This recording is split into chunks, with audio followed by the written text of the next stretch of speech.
Hello, everyone. This is your host, Philip Reiner. I wanted to welcome you to The Fourth Leg. This is a series of podcasts focused on one of the most complex systems in the world today, nuclear command and control, and its increasingly complicated future. Within this series, we're going to go straight to the experts across multiple sectors to talk about the modernization of nuclear command and control systems. Keep an eye on technology for global security in the coming weeks and months as we begin to launch additional podcast series focused on how to fix the internet, AI and global security, and other critical technology and security related issues. For now, we have so much to talk about. Let's get started.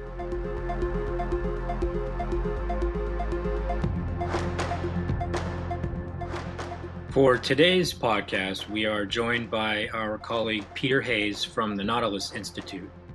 We spoke with Dr. Paul Davis, who is an adjunct principal researcher at the RAND Corporation and a professor of policy analysis at the Pardee RAND Graduate School.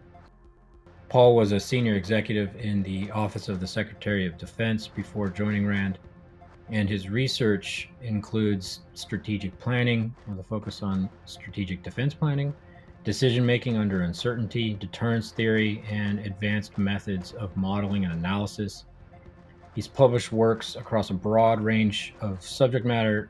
They've covered everything from social behavioral modeling for complex systems to studies focused on possible nuclear options as part of NATO's efforts to deter aggression against its most vulnerable states. He received a bachelor's degree in chemistry from the University of Michigan, and he has his PhD in theoretical chemical physics from MIT.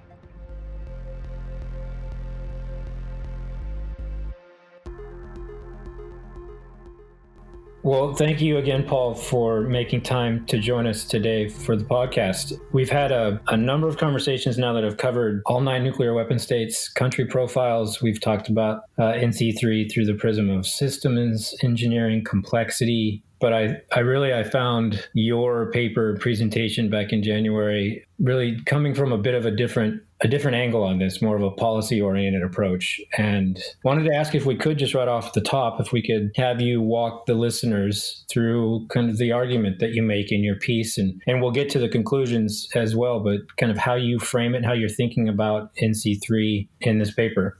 Yeah, well, when I was asked to give a paper, I concluded that it was an opportunity because I hadn't really thought deeply about these issues for quite some time. I was in the Defense Department doing strategic nuclear planning back in the late 1970s, and I did analysis relating to strategic nuclear things in the 1980s, but by and large, since then, I've done other things. So this was an opportunity to reread a lot of things, and it happened to dovetail with something else that was just sort of fortuitous, that over the last couple of years, I've had occasion to go back and rethink all the deterrence literature, which I hadn't looked at in decades.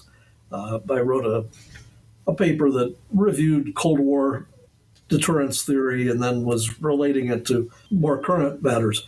But as a result, we've learned a lot in the last some decades. For one thing, after the Cold War, there was a period where there was a lot of contact with prior Soviet officials and prior American officials. There's also been a great deal declassified so that I could read documents that I hadn't seen in 40 years. And that was striking. Some things we got right, some things we did not get right. So in looking at this particular topic, I thought, okay, let me go back to basics and ask, what were our assumptions, what was driving us, and what have we learned, and would we think about it differently today?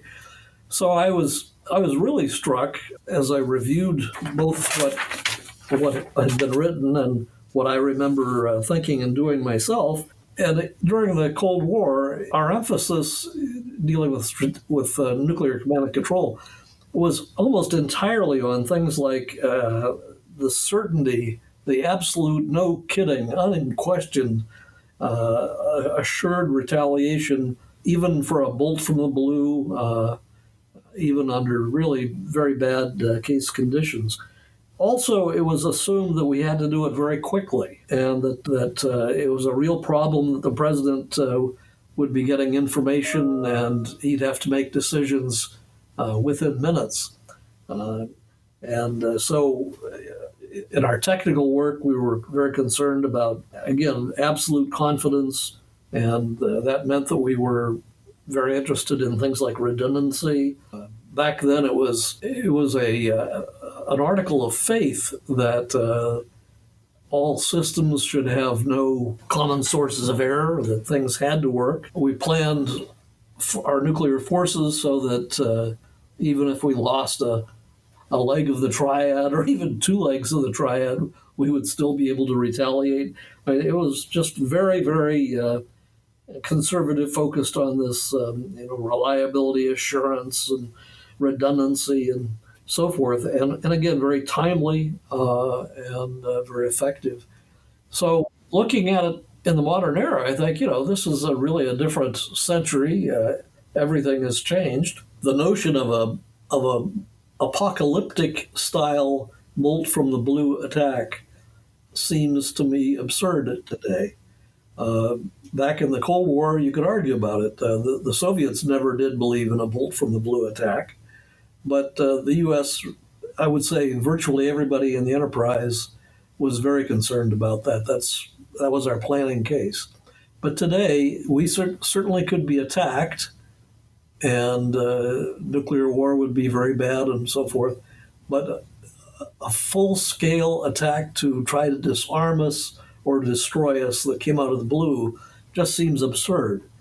And so, also, to me, I was really struck by why are we still talking as much as we do when we get into command and control discussions about this notion that the president might have to make a decision in 5 or 10 minutes? Who says so? Why? So these were the things that occurred to me, sort of struck me, I guess. And then other aspects of today's situation that are different is that today I think we're far more concerned than back then about mistakes. So when I was in the Defense Department and subsequently, we basically assumed that the decisions would be good ones, and that the purpose was to make sure that the execution would occur as intended. But in the decades since then, we're now more concerned than previously about accidents. We're much more concerned today about cyber attacks, and that includes everything from mischief to major nation state attacks. And frankly, we're also concerned about mistakes by national leaders. We know that the Soviet leaders had some serious misconceptions, which we didn't know about at the time. Even we ourselves, the United States, has arguably made some pretty big mistakes in having to do with war and peace. And so the notion that it's a fairly simple situation, but the right decisions have to be made, and then the purpose is to get the nuclear weapons launched, that just doesn't seem to be at the top of the priority list. Now, as I should say that we could find ourselves in a real crisis. We could find ourselves mobilizing for war. We could find ourselves really worried about attacks.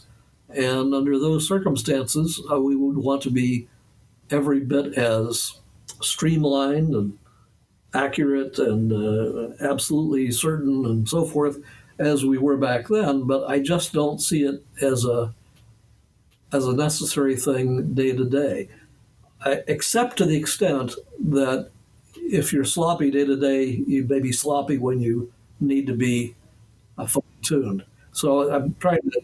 There's a balance here, but the balance has changed, and so I think all those things are different. So this led me to say, okay, well, let's think through what should be the functional requirements again. I did so with a little humility because I wasn't working with the benefits of a study and debates and reviews and so forth. But in terms of writing an essay, I concluded that the requirements now would be different. Some of them would be the same as before, including if deterrence did fail and we were attacked, then by goodness, I would. I'm sure that we would want our command and control system to be able to execute the most effective attack possible. This was always very controversial, but if deterrence fails and you're going to fight a war, then you have to do the best you can. But other things, I think today they're much more concerned about. We should avoid errors. We should be absolutely confident in decisions, and something that I don't recall or ever talking about back in the old days is I think we should be more concerned about the quality of the decision aiding for the president. I think we should be more concerned than I ever was in the earlier days about process being such that no single individual could act out of impulse.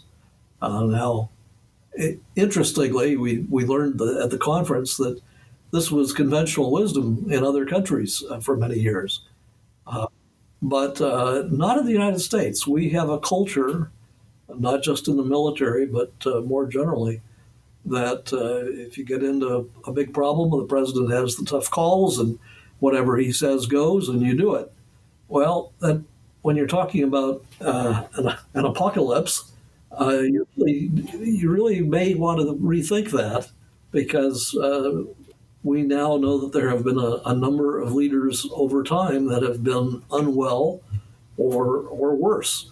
I think I mentioned at the conference that one of the things that impressed me when I did my reviews of earlier times was that I had not fully appreciated how ill Nixon had been. Nixon was suffering from depression. He was drinking very heavily. It wasn't just that on one famous night he happened to be a little drunk.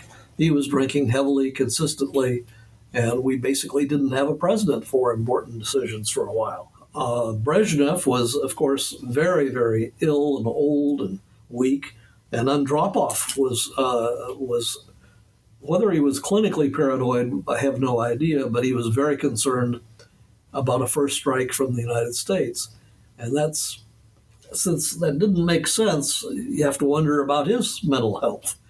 And then, Paul, you have Mao Zedong and the split in China and the threats to launch nuclear weapons against Russia and the Russian mobilization, and then us providing targeting information to the Chinese on Soviet forces along the border. My goodness.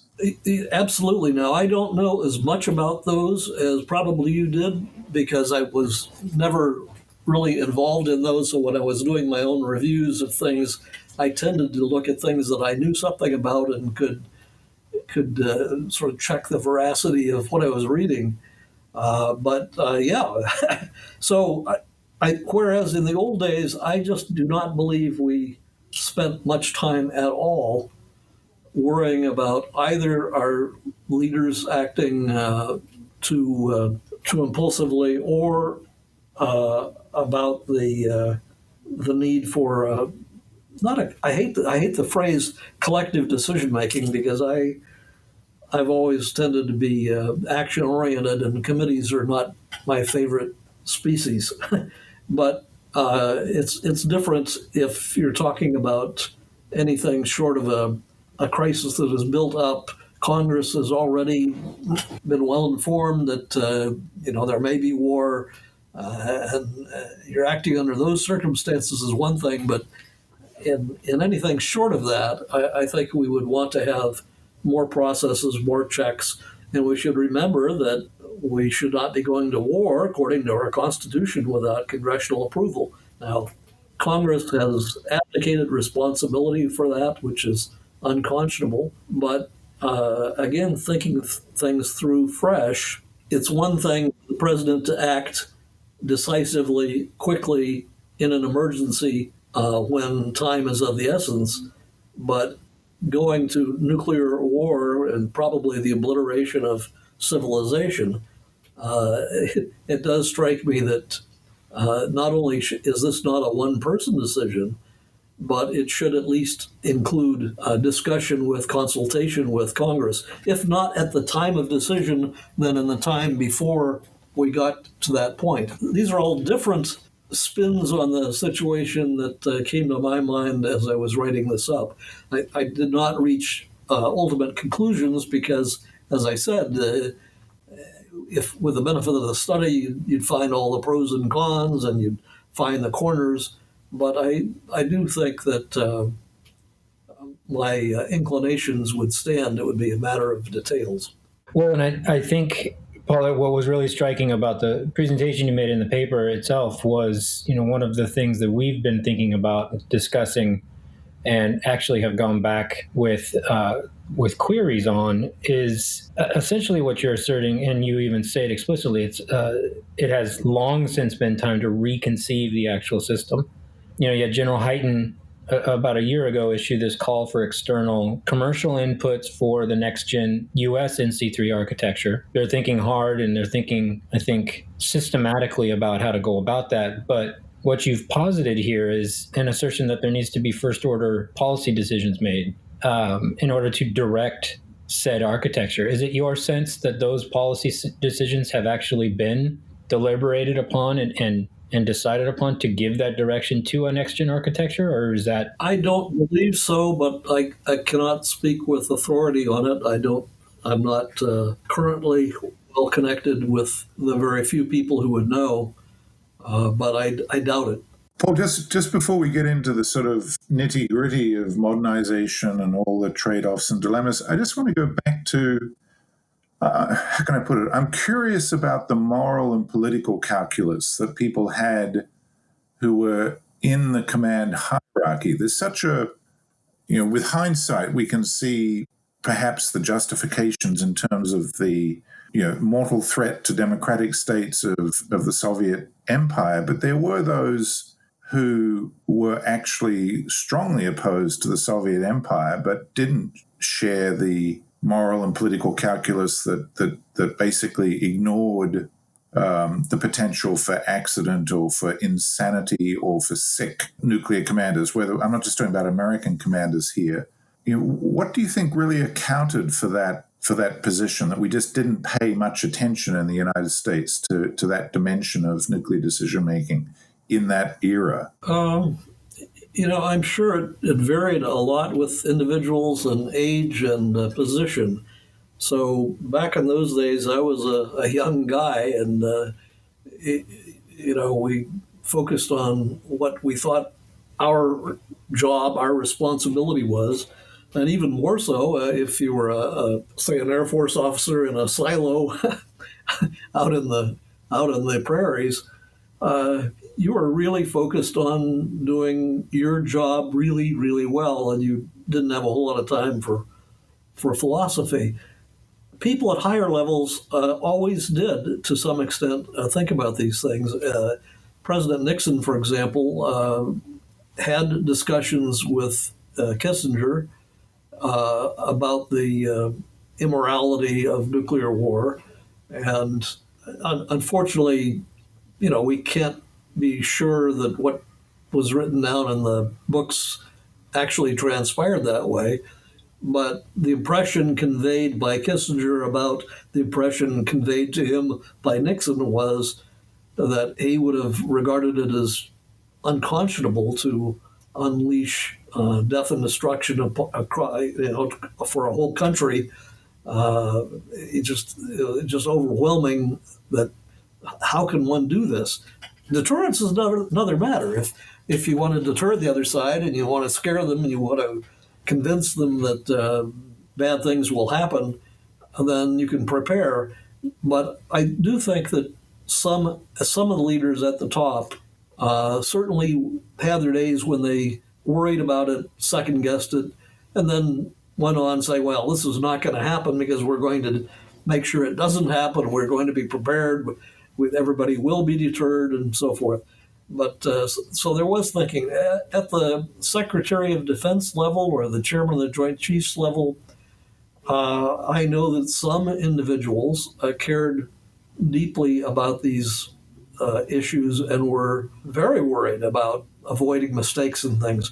But I don't think they shared their thoughts all the way down the line because it would have been, I don't know, demoralizing or something. But certainly some of the senior military leaders were very sensitive to these issues. Yeah, I mean, I don't want to belabor this issue because we've got a lot to talk about. But of course, there was the famous 1975 challenge by Major Brady to automatic compliance with orders to use nuclear weapons, for which he was cashier, had run out of the Air Force. He was a decorated helicopter pilot from Vietnam who wanted to become a missileer, who, when asked in his security review, would you fire nuclear weapons, apparently paused and said, well, if I was convinced that the orders came from a sane commander.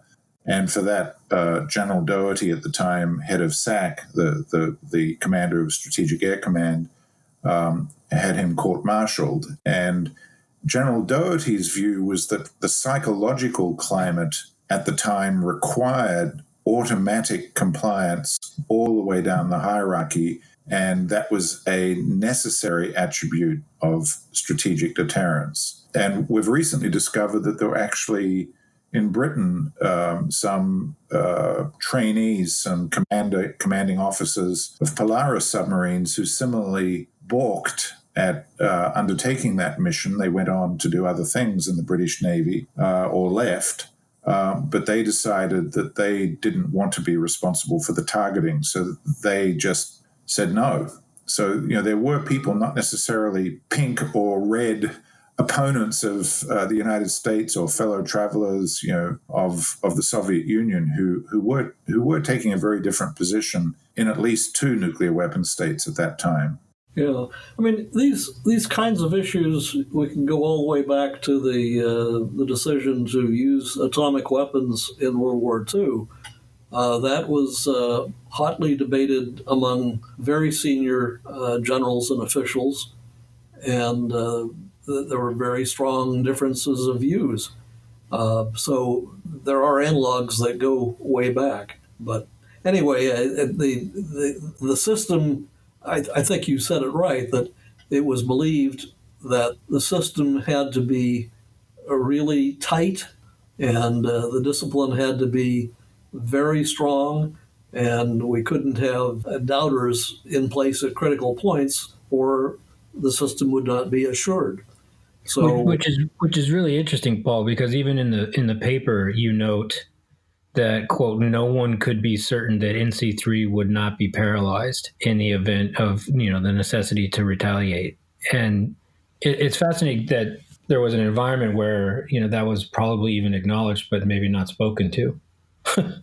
And we think about different environments in which that may be the case today, whether it be Pakistan or elsewhere. Yeah, we just recently had a fascinating conversation along these lines with Daryl Press, who talked about how that fact is actually getting worse in today's environment. And I think it's interesting also in the paper you note that NC3 is now increasingly more complex, to the point, I think you even said, that it couldn't ever be fully verified. A couple things on this. I'm not sure whether I agree or disagree with Daryl on this. To the extent that he thinks there's a bigger cosmic problem today than before, then I disagree, because I think that if the system broke down for an hour or two or three, it's just not the end of the world. But in terms of the likelihood that the system would break down, I think it is higher. So I would agree with him on that. But I think that we should be more concerned about errors. On the cyber attack aspect, that's the thing that would cause people to have nightmares and worry about the system being paralyzed. But what we know about cyber war includes that there are enormous uncertainties for the attacker, and the ability to be sure that you know what would happen if you attack the other side with even your best cyber. It's just there's just too many things that can go wrong, and it's very unlikely that things would go the way they were intended. So I think deterrence is very strong on that when you're talking about nation states attacking us. But if you're talking about hackers or minor states or terrorist organizations, they might very well attack our command and control system, and it might have a bigger effect than it should or that we would anticipate. But I think we would have to just shrug, put things back together, and not overreact. I think the biggest risk would be not of our failure to retaliate immediately, but that our retaliation would be either wrong-headed or an overreaction or in some other way a disaster of its own. So the problems are different. Some of the technical problems are worse, but I think the stakes are different. I do believe this may not come up so let me just say that I strongly agreed with Nancy Levison's discussion that if we do build a new next generation system, there should be tremendous emphasis on simplifying, but that is really hard. It requires top-notch designers and experiments and a lot of things. But if we know anything about complex systems at this point, it's that controllability is very dicey. Something that we have now that we didn't have back in the January conference was the examples of our primary, the world's best integrating contractor, Boeing, screwing up so badly that not only were hundreds of people killed, but it was just an embarrassment to the profession, an indictment of the company, horrible things. But ultimately, it had to do with the complexity got out of hand, and people made decisions that they didn't realize were as bad. Yeah, and folks in the software community, if you will, if that's the right way to characterize it, the way that they've started to point various pieces out in terms of the quality control process that Boeing used with that example that you're pointing to is abhorrent. Yeah, it's really shocking the degree to which they were cutting corners. It's interesting that you note that, though. That was also, and to kind of go down into the weeds a little bit here. So you've, I think, fairly clearly and accurately laid out the case here that there needs to be first order questions put on the table in terms of what the actual ends, ways, and means should be, and the policy debate that needs to take place that then directs where resources go and what the system requirements should actually be. That is a conversation I think that really is yet to take place. We've almost seen kind of the rush to begin to think about what components should be built in instead of thinking about what components are necessary and what the requirements are. You were just noting how experts are going to be required for this. Something that you also note is this overwhelming focus on cost effectiveness within the building. There's a number of pieces that are going to be necessary to go in that. If you wouldn't mind kind of unpacking that a little bit as to how you see that actually playing out with a next gen NC3 architecture. How do you bring in independent experts, maybe even pointing the conversation to Stratcom a little bit here to help do some of this assurance and make sure that the right things are being emphasized as they begin to think about the next gen architecture? I think this is harder than it may seem, and it even seems hard. But one of the primary lessons for anybody who has studied things like validating computer models or validating software, or anybody who's gotten into that soon learns that the quality depends primarily on, all the way back at the beginning, the quality of people cutting the code and the management of those people. So if you're hiring the low-cost contractors, you're going to get lousy code, and it's very, very expensive and difficult to uncover and repair the problems once they begin testing. In contrast, if you have first-team players from the beginning and they have good practices, then quality is built in and protections are built in and diagnostics are built in. But all of that is expensive up front, but it makes it possible to do testing later and discover a few errors that can be fixed, as opposed to finding a lot of errors that you don't even understand them and you can't track them back and you don't know where they stop. So I think if the image is just to have a committee that reviews things, I think that's wrong. I think the culture is much deeper. And so one reason I dropped that short line about reducing the emphasis on cost effectiveness is that when last I served on a national panel discussing these matters, a lot of the discussion by people that came in to present was about eliminating some of the so-called waste associated with having multiple programs that sort of overlapped. Now, translated, that meant reducing redundancy and increasing the dependence on the common factors being completely perfect. But they were under great pressure to cut costs. And the nuclear modernization, which there was a consensus on that over the last few years, but it's extremely costly.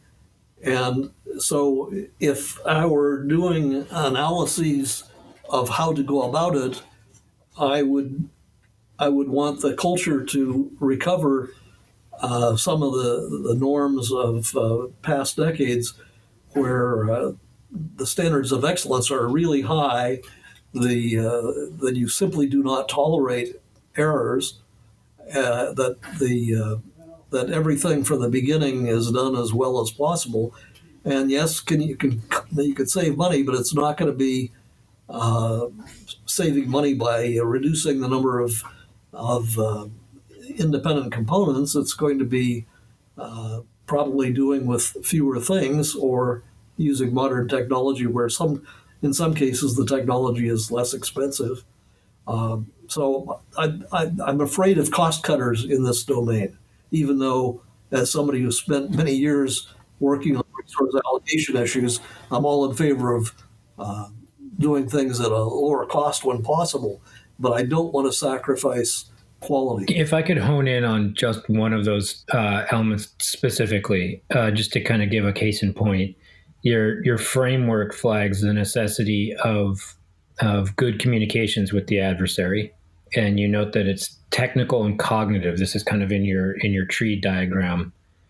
What's your sense of how that piece perhaps is being approached today? And what the status of that requirement might be in terms of how they consider redundancy, how they're approaching it with novel technologies. What do you see there as being kind of the bar for what's good enough or what's necessary for those good communications? Well, there's two aspects. Let's take the technical first. I think that the technical capacity is there. We should have multiple ways to get through. I think that's not very hard technically. It just costs some money because you don't want to have all the networks going through the same nodes, and you want to have ways to reconstruct networks as necessary, and you want to have back channels. But I think all of those things are doable. What I'm more concerned about is actually the cognitive communication. And here we have, I think we have a mixed bag. That on the one hand, I don't think that we see the Russians as innately evil in the way that many people saw the Soviets, or vice versa. I think we have great criticisms of Putin for good reason, but I don't think we think he's insane or that he's manifest evil. He's just a person who is trying to be a czar, and his interests are different from ours, and so he's a problem. So I don't think that the cognitive problem in dealing with Putin is so great. But then consider the attitudes toward Iran, where many of our senior people, as well as people in the street, are treating Iran as though it is, other. They're evil. They're the worst thing ever. Everything they do is bad. It's really very stereotypical and makes no sense to me based on either interactions with Iranians or discussion with diplomats who know Iranians well or the Iranian culture and history. Uh, yeah, Iran has got interests that are contrary to ours. They can be tough bargainers, but I think there is a tendency, including in the current White House, to villainize Iran in a way that borders on irrationality in my eyes. Again, I'm sensitive to this because during the Cold War, there were a lot of exaggerations and misimpressions on that were really troublesome, I think. With China, I think I think the news is good. I think our communications, our ability to understand the Chinese is actually not bad. Uh, yes, there are people who are villainizing the Chinese, but there are lots of people who are not. We have lots of contact. So I think the communications with heads of major states is mostly good, with some exceptions. But if we're dealing with whether it be terrorist groups or minor states, including North Korea, then we certainly have big opportunities for big mistakes. I must say that I was very pleased to see that when Kim Jong Un took his peace offensive 2 years ago, he was really dashing the notion that he was irrational or that he was locked up in a vault that nobody could talk with him. He showed a lot of sophistication, so that's good also. And of course, the president has talked with him, and so I think there's a human-to-human contacts that have avoided some of the dangerous stereotypes. So technically, I think that the communications can be done. Now, whether we're doing it well is I just don't have access to that. That makes sense. I think one of the other pieces, and there's really a list of pieces here that you note I think are worth discussing, and we can go through a few of them here, but I thought one that jumped out at me because of some of the thinking that we've put into AI in particular. You note the real need for strategically sound decision aids. There's a lot of discussion about how some of these novel AI techniques that are out there can really improve those decision support systems that are part of our overall NC3 enterprise. And was just curious. I mean, you even flagged the fact that they can't be biased towards a particular military warfighting perspective. Just want to hear your thoughts on what it was that you were thinking about when you said that there needs to be better or more sound strategic decision aids.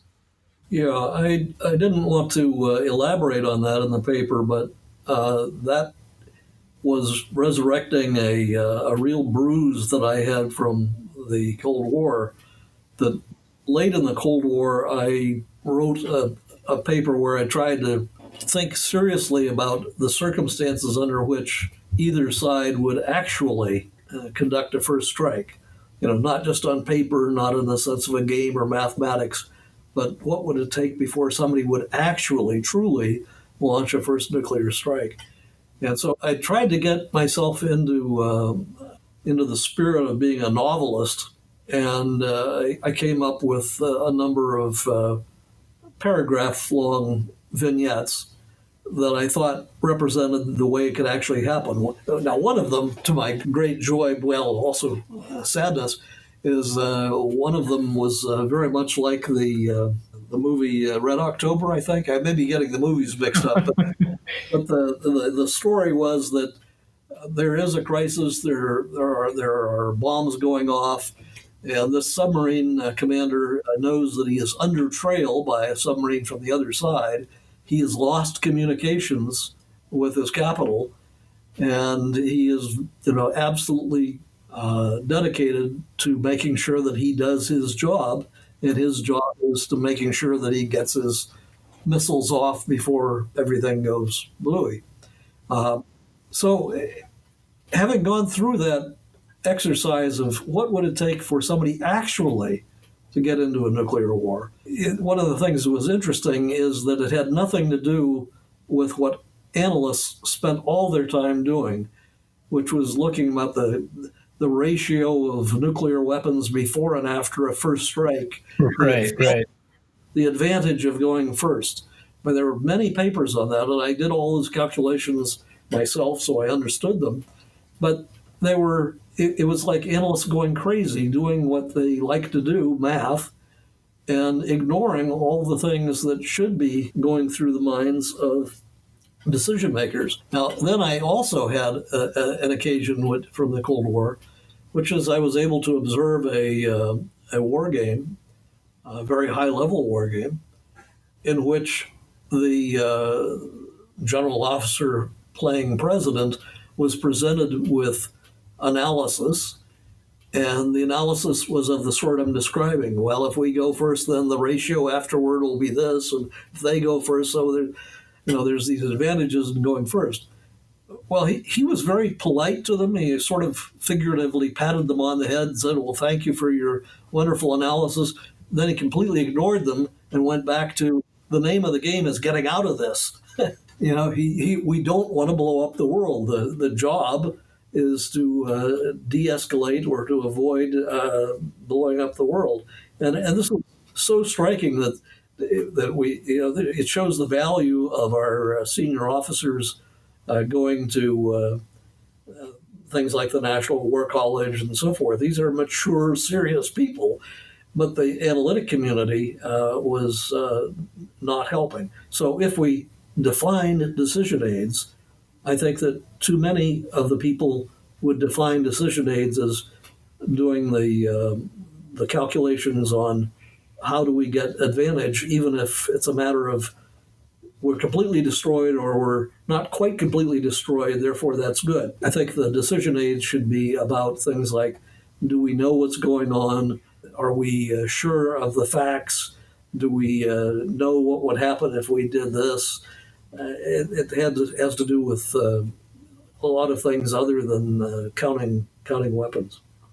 Paul, one of the things you did during the Cold War, during the second Cold War in the 80s, from memory, is you did a series of studies in the NATO context on modeling NATO-Soviet command interaction using computer models, which is a relatively simple construct compared to today, where you might have, 4 or 5 nuclear weapon states projecting threat on a given conflict or set of conflicts in a given zone, such as, say, East Asia, where we have North Korea, the US, China, Russia, all involved simultaneously, and with many of their relationships being colored by nuclear threat or in some way, nuclear prone conflict relationships.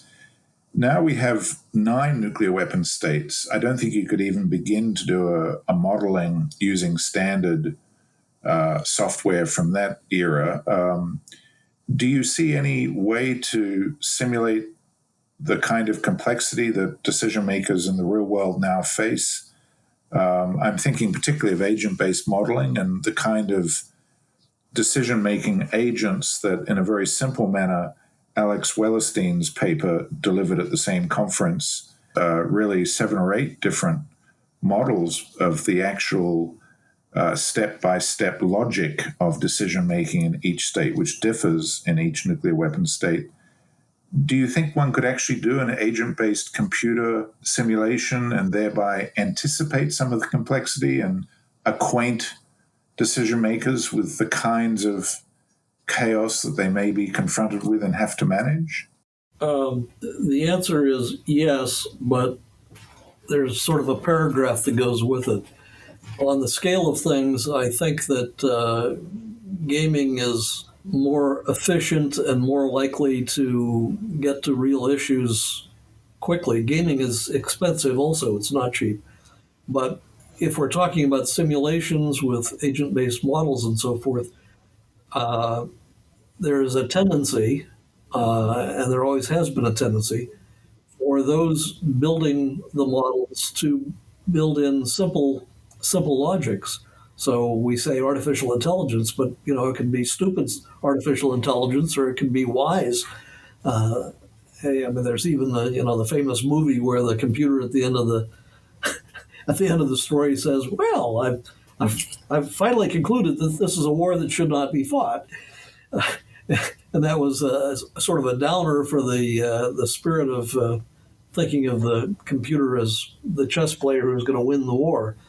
But it is more difficult conceptually and also technically to build AI models that take into account the uncertainties about what the other guys are thinking, the uncertainties about their own facts, that would also perhaps account for imperfections in the decision processes of their own country and the other countries. That can all be done. I believe it can all be done, and it'll be well worthwhile. But anything short of a really first-rate effort, I think, would be counterproductive, because I think it would end up being another one of these exercises where the AI models are trying to win, and win means by the numbers. And so there's an imagined simplistic utility function that's maybe number of remaining weapons or something, and very complicated things happen. And there are surprises, but it's the things that go wrong are not necessarily the ones that would really go wrong in the real world, and the focus of attention could be wrong. So, summarizing the paragraph in a sentence, I do believe that all of these things can be both gamed and simulated, and that there would be value in doing it, but I would want to have people involved who are not particular, not particularly computer scientists or economists or engineers. I would want to have people who are very concerned about real high-level decision making, with all the cognitive problems and confusion that goes with it. And then I do think that a great deal could be anticipated, not predicted, but anticipated, so that one could try to mitigate problems that might arise. That I understand, and I actually agree with everything pretty much that you just said about AI modeling, but for agent-based modeling, which is to really explore the structure of the relationships between the different nuclear Sorry weapons. to interrupt. I realize we've got a translation problem here. AI to me includes agent-based modeling, even though AI currently in the year 2019 tends to mean machine learning from data. But that's a very narrow interpretation of AI. It just happens to be the fad right now. But so when I mean AI, I include expert systems, I include agent-based modeling, I include the machine learning, and I include kinds of modeling that are motivated more by understanding brain structures and physiology and things of that sort. So, Because I ask this question because in the theory of, if you can call it the theories of nuclear war, of strategic deterrence, if you go back to the classics from Harvard and elsewhere, there is no theory of how the states interact in their decision making and in their perception. There are theories of perception, but you can't find much in the way of interaction of perception and the cognitive models and the patterns of interaction that might occur even during the Cold War, let alone in the current multilateralized, if you like, nuclear threat system. And so we don't even know what patterns to be looking for in the empirical data, because it's, if you have a complex system that, like the one we have now, of 9 nuclear weapon states interacting simultaneously with strong and weak links and so forth, we don't really know what small events, apparently completely disparate in different parts of the world, might tip that system over into a new global system with different emergent properties to the ones that we're used to from the past. We don't really have a clue. And so some simple modeling of the nine-way interaction might actually help us just see some of the patterns that are actually out there. I think that's quite possibly true, but I also think that human gaming could do these things, and things would get very confused very quickly, and that would be good because it would increase humility. But in the human games, it's easier to have things happen that are sort of unnatural to model builders, such as where a leader says, I don't want to guess about this anymore. Get so-and-so on the phone. That's true, but don't you want to run those short-term gains, because they always occur over a relatively short time frame, with longer-term games where you run the game 10,000 times and then tweak some of, say, the sensor coefficients that one type of agent, decision-making agent, the one that models Putin's style versus, say, the North Korean style, you tweak some of the coefficients to see what happens to the pattern in the longer run over thousands of iterations. And you want to really do both, don't you, to compare the results? Yeah, I think that the value of the human stuff is that in good human games, you would get into some of the messier variables right away, whereas if we were dealing only with simulations built by scientists or mathematicians or whatever, I think that would just turn out to be unrealistically technical, and it might be misleading. But if you go back and forth, where you've got some human games to rub your noses in where some of the problems really are, which are human problems, perception problems, personality problems, then I think all of that can be represented in models. But it's not necessarily natural that they be represented. Agent-based models typically, well, I shouldn't. It's always dangerous to use words like typical, because do we really have data on this? But many agent-based models are the agents are just maximizing some very simple utility function, and that's not representative of what real people do. And so, by having the human games and trying to understand, well, why did they do this? Then you're sensitized to the complexity of the reasoning, and then yes, those things can then be represented in computer models. Now, there's another thing. We're sort of down in the weeds here, but if you were talking earlier about we can run thousands and thousands of cases, and that's absolutely right. That's what I've done a lot of in my career. But one of the things that often does not get done is to vary not just the parameters of the model, which we know how to do, and we've done that with millions of model runs. And you can hook up to the big computers at Livermore or someplace and do incredible numbers of runs. But all too often, it is assumed that the model is correct and only the parameters are uncertain. But in fact, the structure of the model is often fundamentally not understood or is uncertain. And that's more difficult. So, and of course, that's precisely what Alex presented to us, was the fact that there is no single model of nuclear decision making at the top level for issuing and executing strike orders that really matches reality. I mean, you might have one model that covers two of the nuclear weapon states, but they really are all models in their own right that differ in very substantial ways, even fundamental. Yeah, I absolutely agree with that, but I'd go even farther, that even if you were taking, let's just say we were talking about Russia, there is no single paradigm for representing the thinking of even a Vladimir Putin in a nuclear crisis, because he would think differently depending on how the crisis came about, what his health was, and so forth, and also the phase of the competition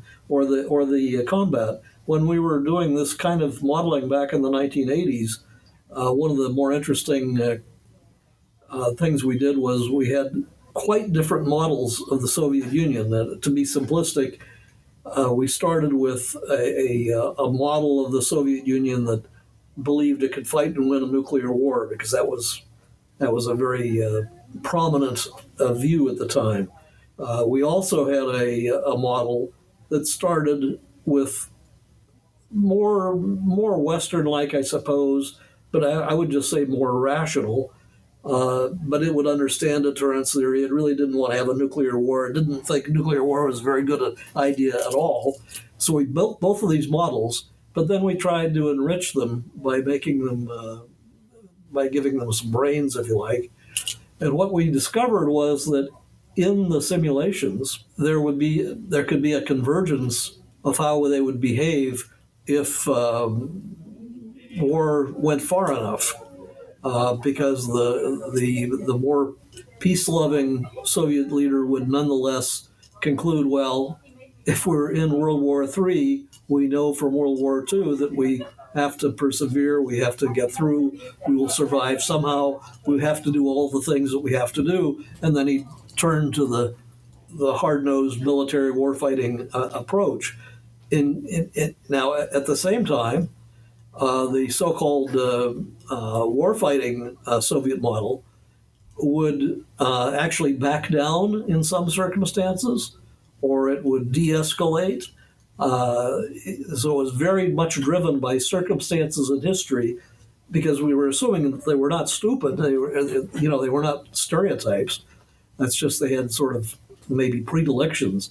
But both the behaviors of both models became much more complicated and overlapped in a way that depended very much on context. So we could see that kind of thing even with the primitive technology back in the 1980s, and with today's world, we could do far more, and we could hope even to study the millions of cases and learn something from it, which we could not do back in the 1980s. But now the methods of, including the machine learning methods, I don't happen to be a big fan of them, but to the extent that AI is currently thought of as learning from data, the data from many synthetic experiments could be used to learn things not just algorithmically but conceptually. That would be more like some of the work we do here at RAND, where we do many cases, but then we're looking for the circumstances under which the bad things happen or the good things happen more often. And if you're more goal oriented in building the search, then the learning can be more structured than you get out. So I'm afraid that's too vague for our discussion, but I do believe that a great deal can be done with exploratory simulation informed by human games and using advanced methods of making sense of the ensemble of runs. Paul, if I could, and out of respect for your time, I wanted to be sure and come back to one other thing in terms of the construct that you've presented, kind of the first order questions that you put out in terms of how the architecture may need to be reconsidered based on some policy decisions. And you mentioned launch under attack as one, and I just wanted to ask you, maybe as perhaps our final question here. The point that's been made to me by many is, we wouldn't be in a position where we are talking in terms of multi-domain responses with nuclear retaliation if we weren't legitimately concerned about cyber strikes into our most sensitive infrastructure. And so was curious in terms of your assertion there with launch under attack, how cyber factors into that, if the risk is as real as one may perceive it to be from cyber to undermine our critical infrastructure and perhaps even the NC3 systems that we're talking about here today, wouldn't that launch under attack option need to be available to decision makers? Well, there's always been the difference between the technical capability for launch under attack, which most of us believe is desirable, and implementing it as the default doctrine. That's a completely different animal. Until the Reagan administration, virtually everybody that I knew of was dead set against the actuality of launch under attack, even though many favored developing the technical capabilities for it. During the Reagan administration, as far as I know, launch under attack became the reality, the doctrine. And I think that was very bad. So, hopping ahead to the current, if you imagine that we are in a major crisis with a major power, and somehow they are imagining that they could destroy us and win a war or get us to capitulate or something. And if there's been a build up to the crisis, so we're well aware that we're in a crisis and we know the enemy, under those circumstances, sure, you might want to turn on the button that says we now have launch under attack. You might also do some pre-delegation. But short of that really small corner of the space, I would be dead set against having launch under attack operative, and I'd be also against pre-delegation of authority. I would say, well, if there is an attack on our infrastructure, we're going to be really frustrated, upset, scared, troubled, but we'll put things back together, whether it be in minutes, hours, or even days. But there's no hurry relative to the risk of blowing up the world because we overreacted or didn't even understand who was attacking us or whatever. I think that the logic that says our concern about cyberspace is so great that this is driving us to launch under attack, I think that's driven by the old mentality that we have to have assured massive retaliation in minutes. Yeah. And I think it's just flat out wrong. And I would love to spend much more time talking through that with you, and maybe we can find another time to do so here in the relative near term. But for today's intents and purposes, I just wanted to say thank you for this paper. I think it's incredibly thought-provoking. I really encourage folks to read it. And thanks for making time to join us here today. Oh, sure. You're certainly welcome. Thanks again, Paul. As always, thanks to our listeners. We'll be back next week with a new episode of The Fourth Leg. Be sure to check it out. Until then, subscribe to the pod via SoundCloud, get in touch via Twitter or website, via email, what have you. Until then, thanks to everyone for listening. We look forward to hearing from you.